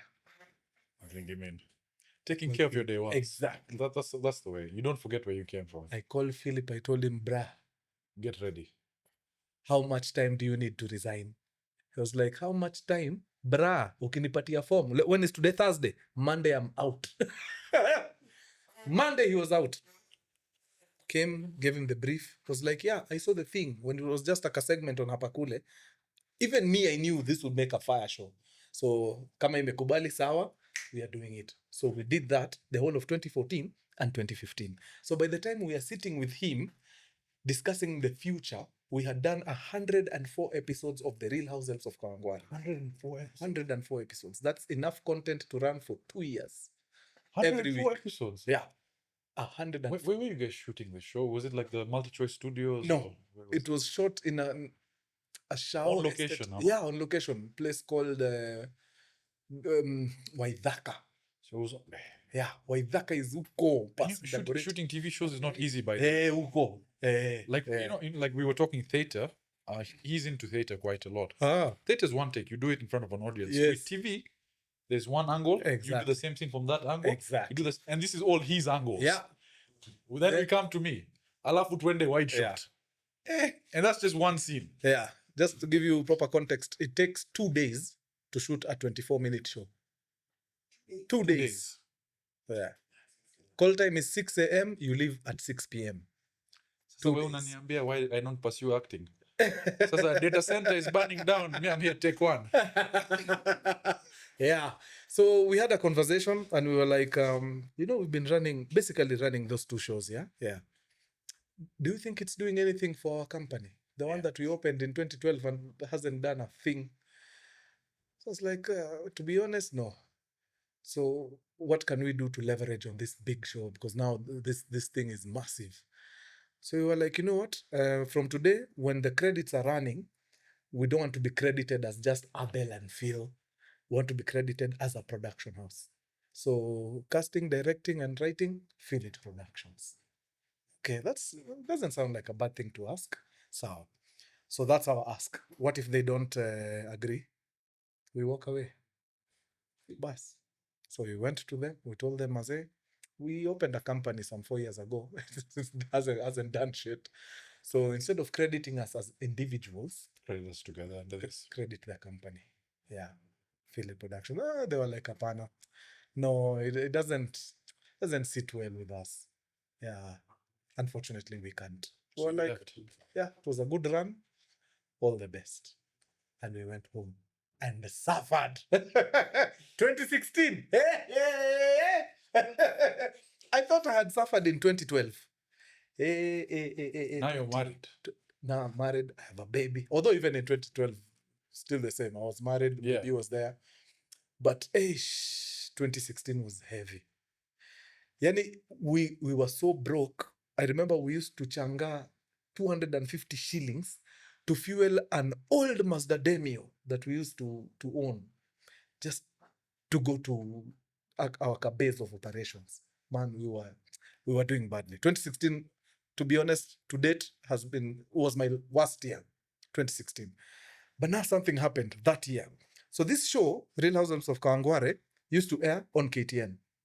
But Sarah, the owner at Protel Studios, had sold it to Maisha Magic DSTV. Okay. So it was doing a second run there. Over there. Yes. So the 104 episodes that we had done, they questioned. So the episodes that came after, anybody who was an ardent fan of the show would immediately pick up a difference Between what was and what is. what is now. Because the show continued even after we had Without left. you guys. Yes. And the main character also left. But then he came and, where is Abel and Philip? Oh, they left.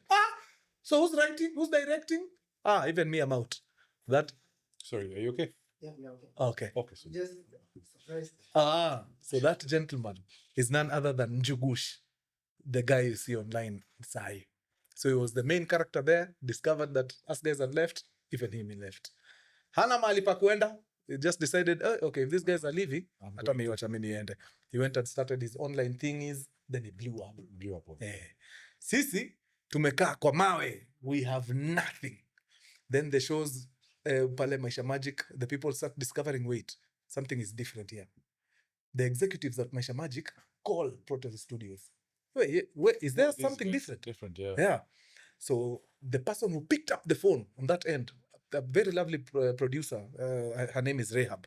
Rehab tells them, yeah, man. So the guy who was directing, the guy who was writing, and the main character left. So that's why where did they go? To be honest, I don't know, but I can give you their number. Rehab shares Philip's number. They call Philip. Philip goes to the office, broke as hell, but wearing Tom Ford perfume. You have to set an impression. Yeah. So he had this Tom Ford perfume that just sits there. Anytime he had the interviews, anachapa kidogo, anaingia naye. So they have a discussion with one of the executives huko. Then from that discussion, the executives discover that after we had left House Helps, we had shot a little pilot. And we had taken it to Maisha Magic, but They didn't. it was thrown It's a somewhere. completely different show. Completely different show. Okay. So that pilot was thrown huko in the shelves. Nobody bothered even to watch. So after the discussion, Philip tells them, unfortunately, we can't go back to the Real House Helps, but we had shot a pilot and we gave it to you guys beginning of the year, in January, Feb, thereabout. We have been waiting for feedback all this time. These guys are wondering, which show? Click Bang. No, Which one? it was a show called Suna Johnny. Okay. It was a series. So they went and found it and they watched it.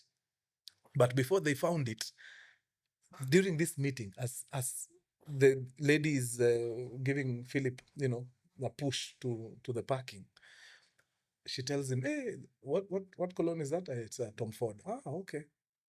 That's a serious cologne. You look like you can handle a serious show. I'll get back to you. Now you see, ukituma Axe body spray, Jo. When they go to level up. unajipakanga tu geisha. Yeah, geisha, eh. I'm not a man of perfumes. Look. Imagine. So Philip goes home. These people go and find that pilot. And they watch it. They're like, this is it. Ask those guys to come back. Really? Yes. So Philip goes back. He's told now, this concept, lovely. But this is not Real House Helps of Kawangware. This concept is a bit heavy. Real House Helps was a good concept, but More it was comedical, right? and even the shooting style, it was Rogue. a bit juakali because we didn't have equipment. Yeah, it was That's the charm of the show as well. exactly. You know? Yeah, it was rough, rugged, and raw. Yes. This one that you sold to us, there's a bit of finesse. Panache. Yeah, Some tamu sana. exactly. So, are you sure you guys can give us that quality? He was like, yeah, try us. They said, sawa, we're gonna try you, but not using this. Remember Vio Jamaa Kamani back in the day, KBC? Those guys had gone to Maisha Magic and pitched a concept. And the Maisha Magic guys, DSTV, loved it. And they were like, okay, sawa, we'll take it. But do you have a camera crew? No, we don't have. Sisi ni actors tu na kukam up na concepts. So you need a camera crew. Philip, come. Shoot for these guys. If we like the quality, we will commission this one. So we went and shot that first show. It was called Hula Baloo Estate. We did Hula Baloo first season, made very many mistakes, corrected them. They loved it. The show aired, did 52 episodes. Then they were like, nah, you officially have your show. And that was the first show as Philit Productions after 4 years, since opening the company in 2012. 2016 August is when we landed that first show. So for those people that say you're an overnight success, they don't really look They at don't know they the don't story. look at the story of where you came from. Yeah. How did you feel when you got that? Oh man. Yani, we had promised our wives, mazee, everything. Because they were the ones taking care of us from the time we left Protel in 2015. So when this money came, Kwanzaa, it was money we had never seen. It was insane. I'm talking tens of millions to produce those two shows, Hula Baloo Estate and Suna Johnny. Now we got excited. because if there's one thing that we've always wanted to do is to change the industry. Yeah, people need to be paid their worth. So even when we were negotiating with crew, we were asking them, wewe unataka kulipwa how much wewe mtu wa camera? Give me 80 Gs. 80 Gs? Angalia huyu mtu. Take 150 na uache ujinga. Take 150 Gs. Yeah, we're improving the industry. Where? But you know that's very important, because humans will milk you for what you're worth. Yeah. It's just very few people have a good-hearted nature to say, no, you're worth more, take more. Yeah. Business is very cutthroat. Very true. People will rinse you dry, my Yeah. friend. If you ask for 10,000, your budget is 50, they will give you 5 if you said 10. True. That's how business works. And they tell you, have fun. Yeah. they will cut you. So I mean, it's a bottom line. So I appreciate the fact that you guys took a concise effort to say, no, we want to change the industry. We want to change it. Once that's the status quo, once that's the benchmark, Bus. it just elevates up from there. So we thought.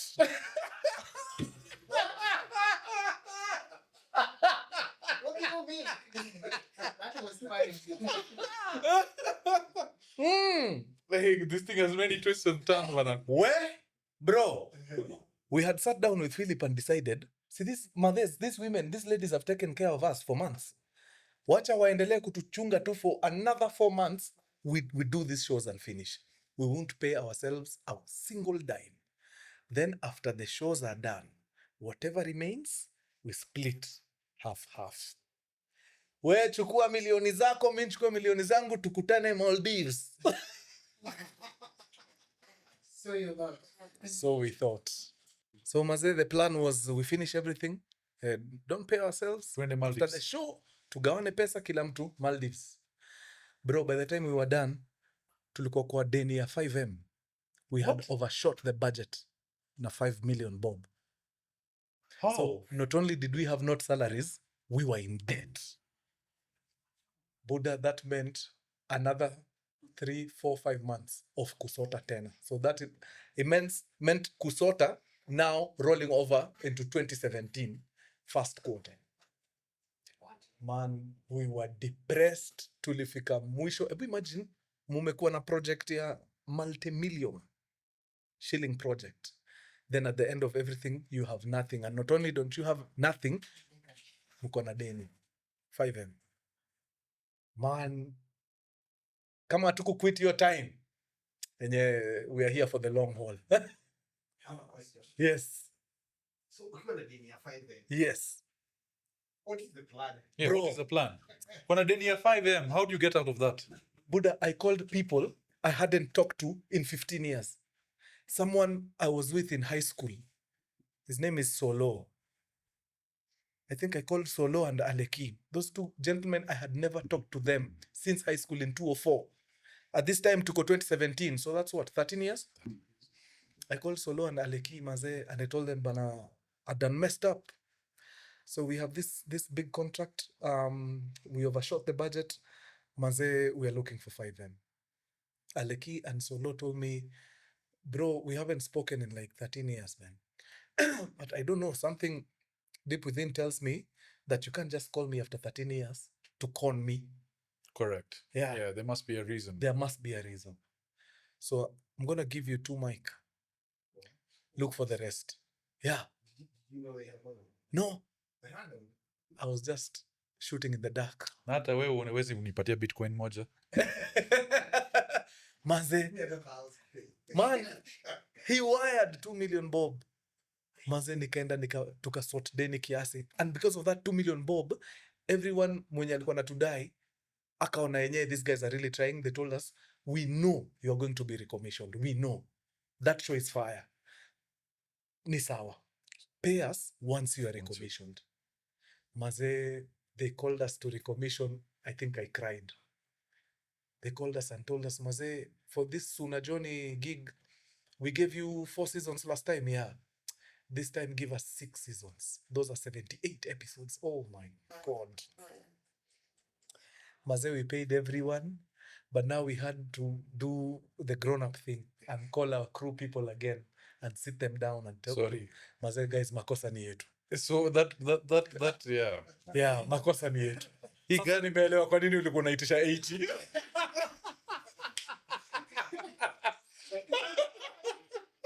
How did the crew take it? In fact, they were the ones calling us on the side and they told us, bro, si tulishangaa. Hatujawahi ona kitu kama hiyo.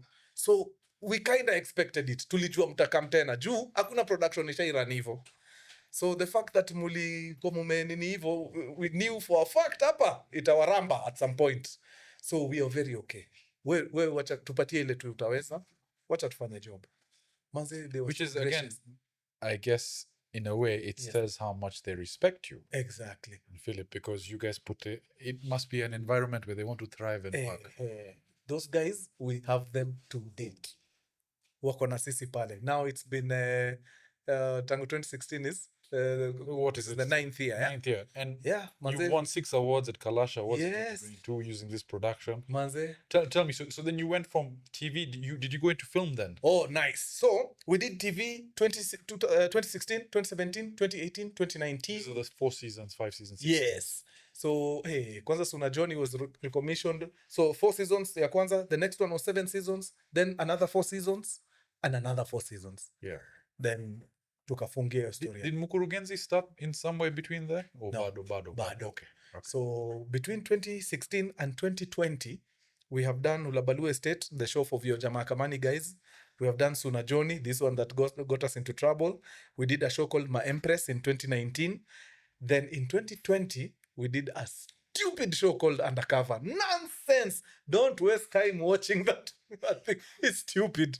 But What I mean, was the plot not great? Was it no. So it's we decided to yani, you know, when you decide to just go haywire on a show, nothing is off the table. You do the thing. Yani, sometimes we used to cut, and it's a drama, like it's a TV drama, but sometimes mid scene, one of us would just start talking to the camera guy. Oh, nani, unaniona vizuri? Like, tuliamua, rules out the window. Let's just have fun. so you're breaking the fourth wall? Kabisa. Where can I find that show? It's on YouTube. It is a silly show. Very stupid. It was called? Undercover. Undercover is ANDAKAVA. Very stupid. Utaweka all these shows he talks about over here. Producer, sir. Pass. Hapo you will definitely lose brain cells ukiwatch your show. So now, Yes. the reason why we did Undercover and the reason why we were going off the chains like that is because all the shows we had done were all commissioned shows. Meaning, after we send the things to Maisha Magic, ni hivyo tumenawa. We have no rights. They can do whatever they want with the shows. So you're paid for it, even if they redistribute. You don't make money from it. It's gone. That one is done. That's tough, eh? Yeah, it is. Man, as a content creator, as a producer, your content is king, man. You need to own it. Yeah, because if you don't own it, and imagine you do that, it becomes a success. Exactly. Goes towards the Oscars, they distribute it, they do all the marketing, they do all this, and you're at the back end. Joe. So now, again, we sat down with Philip and decided, hey, are we going to be giving away all our shows? No. So what do? Let's go into movies. Aha. So why aren't people going into movies? Because the movie culture is not there. It's not much yet. Yeah. It's still developing. Exactly. Okay, that's a challenge. What's the other challenge? Distribution. That's just another headache. Okay.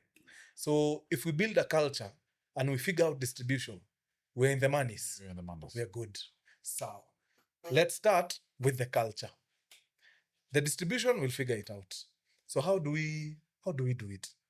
So Philip says, let's form a community. Then this community will be our first customers. Yes. So let's find a way to create this community. So how do we do that? Let's do a show and just give it to them for free. Where? On YouTube. Yeah. For free. Hey, that's a good idea. Undercover. This one, we are breaking the fourth wall. We are going haywire. This is a show that don't watch it if you're looking to gain anything. Yani, you're just entertained. It's entertainment. and we're going to give it to them for free. I'm excited to look into it. So we did the first 9 episodes. Then, Mutahi Kagwe, my name, from the Ministry of Health. We are here to report that the first case of the coronavirus has been reported. Yeah, but the amount of speed bumps. What? So now what happens? Guys, we can't shoot. Production is very labor intensive, personnel heavy. So we have to stay home until this thing goes away. Fuck. So we stop everything. Cameras zinawekwa kwa shelf and we go home. So we are thinking after 2 weeks we are going back. Yes, that's what most people thought. Hey, 2 weeks will 2 be weeks back. will be done. Wewe, bra. Manze, first month done, guy. We're still at home. Manzeani, we got so bored. I kept telling my wife stories about my childhood and my baby and my a little girl. Yani, I told them so many stories. One time my wife was like, "Bra, you have stories for days. What you need is another audience because We're done. with your stories." you are now preaching to the audience at home. Man. So we'll use your phone actually. Let's pick a stool. Let's go to the bush. I'll record you. Just do a story. Really? Yes. Just do a story. Let's upload it. We see how it goes. Me kwanza, I didn't like that idea, but I wanted to go heavy online, but I didn't know how. But sitting down on a stool, no, that was not it. But the production you used to. Yes. Yes, it was a very different. Pana. I was like, Maze, how? And we're filming with a phone. Pana. She was like, "Bra, try it." Try it. I was like, okay, let's go. I go and tell the story of how I was crashing on Sanaipe Itande when I was 19. Fire story. That thing garners 100,000 views in 24 hours. She was like, "Did I tell you? You're doing another one tomorrow." We did another one, and another one, and another one. That community that we were thinking of building through Undercover ended up being built by Mkurugenzi. So, by the time we were going back to work, Mkurugenzi was massive. Because that's, in fact, Mkurugenzi, I used to, like, Mkurugenzi ni kama mzito, sindio? Like, Bazoo. because I used to, Bazoo, I used to start hearing that name, and then the show came out. Exactly. And that's how we built the The community. power of social media. Social media is insane. So now we have our community. 2011 comes. We're like, "Brah, that community thing." Oh, by the way, COVID ended. We went back and finished the So it's entire 2021 now. 2021. 2021. We finished Undercover. We did the entire 52 episodes. We gave it to Maisha Magic. But we told them, once the run is done, rudisheni kipindi yetu. So they aired it and they gave it back to us. We went and put it somewhere in the shelves. So every time something like, if you own the rights to it, you get paid a stipend or something of the sort. Yes. In order for them to, like a licensing fee. A licensing fee, yes. Yeah, it doesn't cover the production cost, but at It's least better than nothing. Better than nothing. Yeah. So we gave it to them. They aired it for 52 weeks. Then they gave it back to us. So if Netflix were to come and tell you we want that show, We're giving it to them. Yeah. pay me in dollars. Yes. Quick. Dollars ama GBP. ama Bitcoin. I'm a Bitcoin. Yeah, Tuingie town vizuri. Yes. So now 2021 rolls in. Now we revisit that plan. Ile movie yetu, let's do it. We write down a movie in, I think, 3 days. We shoot it in 8 days. Post-production, 3 weeks. Tops. In a month and a half, we had a full movie, complete. That's quick. Never been done before. Never. We were the first people to shoot a movie in under 4 months. Yeah. So now, Which movie was this one? A Grand Little Lie.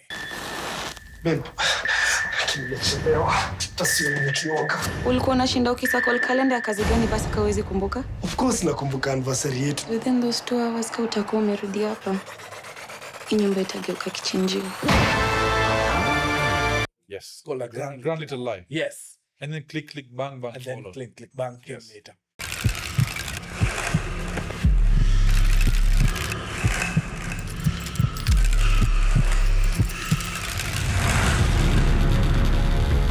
Mini Simba. So now we have a movie, we don't have distribution. Remember our two headaches were community and distribution. How do we distribute this movie to our community? Because we can't put it on YouTube for free. Hapana, they must pay. A guy who was just sitting there chilling, anasikia tu tukiwa na ida ile yote yetu. Akauliza, wait, so you're looking for ways to... Yes. I can build for you a platform where people can just go to the website, click on the thing. It gives them an SDK, whatever, pay 200 shillings. Then a link is thrown to them. Watch it there. And one. Oh, really? Ebu, go do something we see. The guy does the thing in 2 days. Is this who you met? That is the guy you met. Remind me his name? Kennedy Kanye. Kennedy, much respect for him. Bas. Kennedy comes with this prototype. He's like, you want to give it a try? Yes. So we upload the movie there. Then I go to the link, click it. I see my movie there on our website. I click on the movie. Watch now. I click watch now. So SDK. Pay 200 shillings. Then email. Pap. Link. I click on the link. Movie ndio hiyo. Yeah, bra. Nikulize. Yeah. From a business perspective, how much more profitable is that move? Chief, a movie that we were looking to... Because we spent like 3 million bob on the movie. So we were looking to just recoup investment. So we went and did a theater run. And we made like 2.5. So The theater run. yeah, we were looking for 500,000 only. So that meant we were only looking to sell 500,000 divided by 250 is what? Is it 200 links? 500,000 divided by 250 shillings. Yes. 500,000 None of us are divided mathematicians. by 250. Clearly, it's 2,000. We were looking to sell only 2,000 links to break even. We sold 17 Gs. 17,000 links. What? Yeah. Bro, we had struck gold. 17,000 links. That was our first movie. We bana wachana na corporate development. So tuingie film production. Yes. Manze. So we knew for a fact this is it. It's done. And so that's why now, Yeah. which comes now in a circle, you guys have launched this online platform. Correct. You're looking at basically creating redundancies and Yes. infrastructure that can support a larger A audience. larger audience. And that's how he took the initiative to come and visit us at the data center. And that shows you Yes. how forward thinking you are. That is the sole reason why we came to Ikolo, because now we can't be selling 17,000 links. Oh, actually, 2021, after the thing, we decide, let's do another movie. 2022, we do Click, Click, Bang. Click, click, bang. Yeah. Yes. Yeah. 50,000 links. So now, 50,000, bro. But I think one thing we're talking about is because a lot of Kenyans still can't afford data bundle. correct. Mnafanya 480p, 720p. Yes. Sana, Okay. tunaishukisha kabisa. Okay. Ndio at least si kule bundle sana when Yes. they're watching. So this year, mazee, I mean, it's better than going to TV houses and this. You're doing everything. You own Exactly. everything. yeah, The lock, stock, and barrel is there. exactly. And even after it's done, you still own the rights to redistribute it wherever you want. And that is why, A Grand Little Lie, that movie we shot in 8 days, and Click, Click, Bang, our second movie, both of them are on Netflix as we speak. Okay, so- So, but the beauty is that we had already sold and made back our money by the time Netflix are coming. So you go sawa. So it's just like this an one- added bonus on top. Exactly. Okay. So last year, 2024, makosa ni yangu. When life grabs you by the boob. Nimba nayo. Hata ukikaa mbaya takushika shika sawa. You either turn the other one or get the hell out. I chose the latter. I stumble upon something online. Ati the biggest movie premieres in terms of capacity, single seating capacity, the Hollywood Bowl at 17,500 people. And that's not indoor, that's an amphitheater, that's outdoor. Number 2 is Spain with 9,500 people, 9,200 people. I was like, wait a minute. So if I put 9,500 people inside a place and I show them my movie, I'm number 2 globally. Bruh, we are doing it. So we started looking for venues Unfortunately, the biggest venue we have is Sarit Expo. How many people can it take? 6 Gs. So now 6 Gs puts us at number 3. We were like, number 3 is good enough, yeah? Number 3 is good enough. Let's do it. Define a red carpet, everything. Kila kitu. We put 6 Gs, people inside the theaters. Sarit Expo. Was it the night show you guys did? Yeah, that one. December 7th. Yes. I remember that. So that Because meant we came and like the whole place was packed. that was us. So that meant we were number 3 globally, number 1 in Africa. The person that follows us is South Africa with 2,800 people and Nigeria, 1,900 people. That was the launch of Makosa Ni Yangu, our movie. So we sat down and decided we did the biggest premiere on the continent. We can't do the biggest premiere on the continent and go and sell 50,000 links. We need to take it very high. Very high. So now we are looking at 200,000. That is the number that is at the back of our head. So if we, do if miss we again? hack, yeah, 200,000 links. 200,000 links. If we hack 200,000 links, we'll be the highest grossing film on the continent. The record now is with the Nigerian film Everybody Loves Jennifer. They've sold 45 million bob. If we sell 200,000 links at 250, we are at 50 million bob. So we'll be number 1.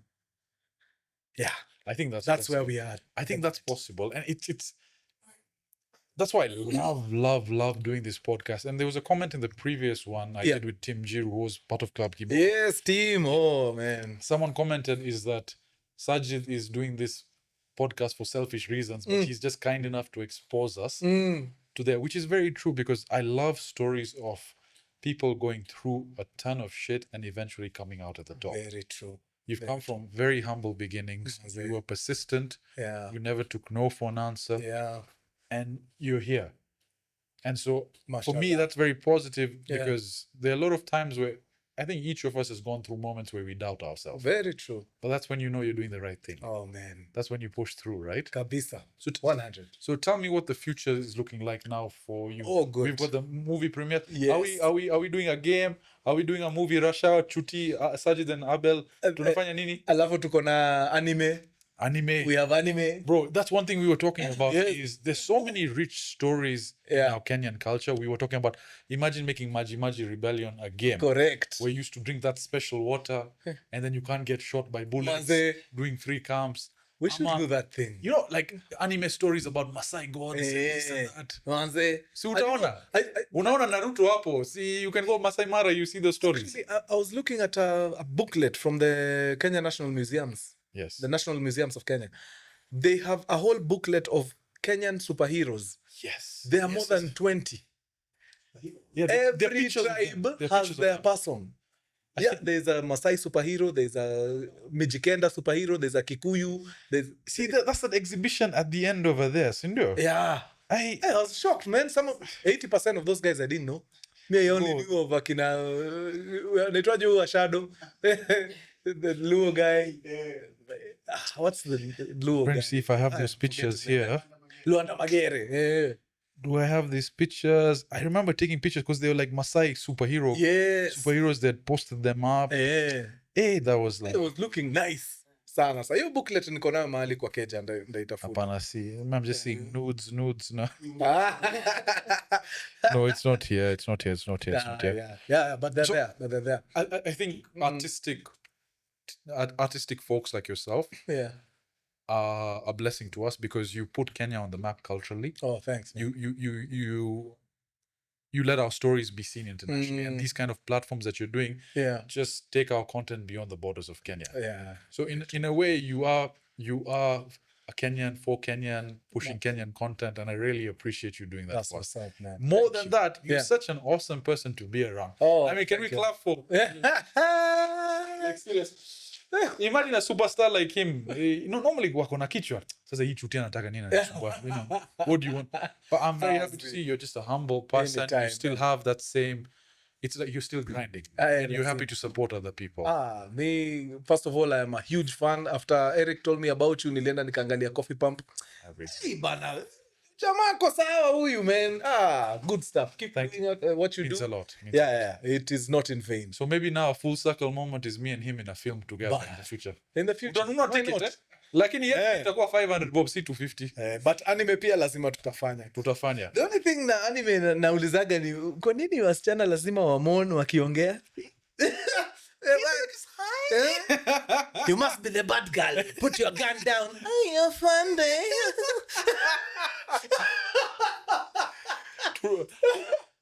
To adjust for the one boys and the carols. We will change it around. Itaweza maze. So Thank you so much. No, Kaka, before we end, is there anything you want to talk about or to go?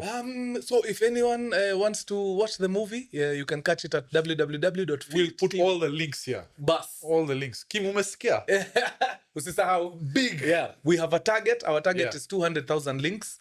The movie is very new, so at the moment we I think at 22k. Bado hatujaenda sana. Where can they find the what it's at which website? www.philittv.com. Okay. I'll text you the thing. Make sure it comes like in words over here. And then we put it in the description. We'll put all Abel's links in the description. Exactly. Everything. Kaka. Yeah. I really appreciate you taking the time to come. It means Anytime, so much to me. It's been Right. to go our audience. It's been a great conversation. We're laughing. I'm energized after this. Kabisa, man. Thank you. Hapo sawa. Leo umefunga ama you have another guest coming in? No, we're done for Oh, today. We're done for kabisa. today. Na sasa Nasikiaga nenda watu wanapiga 4 podcasts a day na shindo hiyo nguvu mnatoa wapi? Hey bro. Hey bro. When you're doing a 9 to 5 job. I know, man. Kwanza yangu si 9 to 5 unajua. True. It's late hours. Awesome. But thank you so much. Anytime. Wasalimie sana pale Aikolo. The shore is at Aikolo ni my people. Hey! This guy's a celebrity. So before guys, thank you so much. This has been the Coffee Pump Podcast. We'll catch you in the next episode. Cheers.